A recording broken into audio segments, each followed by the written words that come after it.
రమణీయ సంజీవనానికి స్వాగతం. ఈ మధ్య కాలంలో చాలా పెళ్ళిళ్ళు ప్రేమ పెళ్ళిళ్ళు అయిపోతున్నాయి. అంటే పిల్లలు ఎక్కువ మందిగా కాలేజీలనా మరి లేకుంటే వాళ్ళు పనిచేసే ఆఫీసులోనా లేకుంటే అమెరికాలోనా ఇంకెక్కడ పరిచయాలు ఎట్లా కుదురుతున్నాయో కానీ ఎక్కువ మంది అయితే ప్రేమ పెళ్ళిళ్ళు చేసుకుంటున్నారు. అయితే చేసుకున్న వాళ్ళలో కొంతమంది మంచిగానే ఉంటారు. అంటే వాళ్ళు ముందే అర్థం చేసుకొని ఒకరినొకరు అర్థం చేసుకొని కొన్ని రోజులు అర్థం చేసుకున్నాక పెళ్లి చేసుకోవచ్చు. మరి ఇక మిగతా వాళ్ళు చాలామంది ఇబ్బందులు పడతారు. ఎందుకంటే వాళ్ళు ముందు ఒకరినొకరు అర్థం చేసుకోకపోవచ్చు.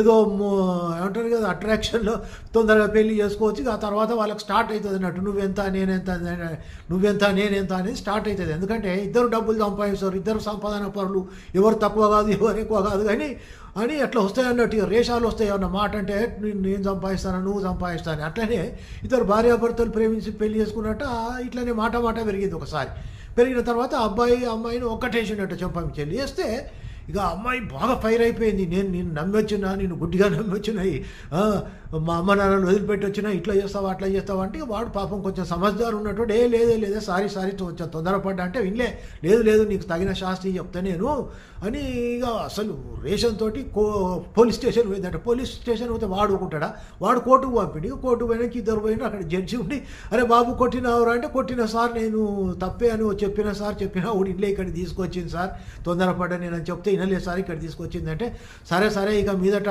మంచిగా ఉండు కొట్టకు అట్లా పద్ధతి కాదు అదని చెప్తూ నీకు 1000 రూపాయలు జర్మానా ఇస్తానా, ఆ 1000 రూపాయలు కట్టి ఇక పోనీ మంచిగా ఉండండి అని అన్నట్టు. అంటే ఇక వీడి కోపం వస్తుంది లోపలకి. చిన్న విషయానికి కోర్టులు పోలీస్ స్టేషన్ దానికి తీసుకొచ్చింది అని కోపం అసలు వచ్చి దీన్ని ఇంకో దెబ్బ కొడితే బాగుండు అని అనుకోని సార్ నేను దీన్ని ఇంకొక దెబ్బ కొడతా సార్ అన్నాడట. అప్పుడు జడ్జికి బాగా కోపం వచ్చింది. అంటే నువ్వు కోర్టులే రౌడీజం చేస్తానో అంటే ఇక నువ్వు ఇంట్లో బాగానే దీన్ని ఇబ్బంది పెడతానో అన్నట్టే కదా అంటే చిచి సార్ అట్లా కాదు, మీరు 1000 రూపాయలు కట్టుమన్నారు కానీ నా దగ్గర 2000 నోటు ఉన్నది సార్, చిల్లర లేదు కదా సార్, అందుకే చిల్లర లేదని చెప్తానా సార్, అంతేగాని వేరేం లేదు అంటే నవ్వుకుంటారు. అందుకే ఈ భార్యాభర్తలు చిన్న తగాదాలకు కోర్టులకు రాకండి. మీ ఇంట్లో మీరు సమస్యను పరిష్కరించుకోండి. ప్రేమ పెళ్ళిళ్ళే చేసుకున్నారు కదా, మా ఏ పెళ్ళి అయినా కూడా పరిష్కరించుకోవచ్చు. కూర్చుంటే ఎవరి తప్పు ఏంది తప్పును ఎవరి తప్పు వాళ్ళు ఒప్పుకోండి. మీరు స్నేహంగా ఉంటే ఇవన్నీ నడుస్తాయి.